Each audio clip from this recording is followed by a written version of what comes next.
ಏನು ಕರ್ಣ ಗೋವುಗಳನ್ನ ಸಾಕ್ತಾ ಇದ್ದಂತ ಕರ್ಣ ಆ ಕುಟುಂಬದ ಸದಸ್ಯರಿಗೆ ಧೈರ್ಯವನ್ನು ಹೇಳ್ತಕ್ಕಂಥ ಕೆಲಸ ಇವತ್ತು ಮಾಡಿದ್ದೇವೆ.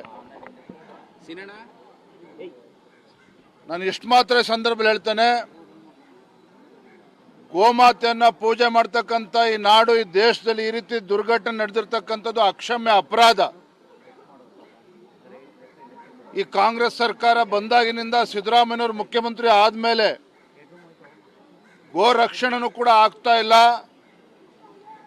ಈ ಮಟ್ಟಕ್ಕೆ ಹೊತ್ತು ಬಂದಿದೆ ಅಂತ ಹೇಳಿದ್ರೆ ಈ ಸರ್ಕಾರದ ಧೋರಣೆನೇ ಕಾರಣ ಅನ್ನೋದನ್ನ ಸ್ಪಷ್ಟವಾಗಿ ಈ ಸಂದರ್ಭದಲ್ಲಿ ಹೇಳೋದಕ್ಕೆ ಇಚ್ಛಪಡ್ತೇನೆ. ಇಷ್ಟು ಮಾತ್ರ ಹೇಳ್ತೇನೆ, ಮೊನ್ನೆ ಚಾಮರಾಜಪೇಟೆಯಲ್ಲಿ ನಡೆದಿರ್ತಕ್ಕಂಥ ಈ ಘಟನೆ ಖಂಡಿತ ಸಿದ್ದರಾಮಯ್ಯನವ್ರಿಗೂ ಒಳ್ಳೇದು ಮಾಡೋದಿಲ್ಲ, ಈ ಕಾಂಗ್ರೆಸ್ ಸರ್ಕಾರಕ್ಕೂ ಕೂಡ ಒಳ್ಳೇದು ಮಾಡೋದಿಲ್ಲ. ಅಷ್ಟು ಮಾತ್ರ ಸತ್ಯ. ಇವರ ಪಾಪದ ಕೂಡ ತುಂಬಿದೆ. ಇವರ ಪಾಪದ ಕೂಡ ತುಂಬಿದಾಗ್ಲೇ ಈ ರೀತಿ ದುರ್ಘಟನೆ ಆಗೋದಕ್ಕೆ ಸಾಧ್ಯ. ಯಾರೋ ಒಬ್ಬ ಬಡಪಾಯಿನ ಹಿಡ್ಕೊಂಬಂದು ಅವನೇ ಮಾಡಿದಾನೆ ಅಂತೇಳಿ ಬಿಂಬಿಸ್ತಕ್ಕಂಥ ಪ್ರಯತ್ನ ನಡೆಸಿದ್ದಾರೆ ಅಂತೇಳಿ ಇವತ್ತೆಲ್ಲವೂ ಕೂಡ ಚರ್ಚೆ ನಡೀತಾ ಇದೆ. ಆದರೆ ಇದೆಲ್ಲವುದನ್ನು ಕೂಡ ನಿಜವಾಗ್ಲೂ ಕೂಡ ನಾವು ಮೆಚ್ಕೋಬೇಕಾ ಕರ್ಣನನ್ನ.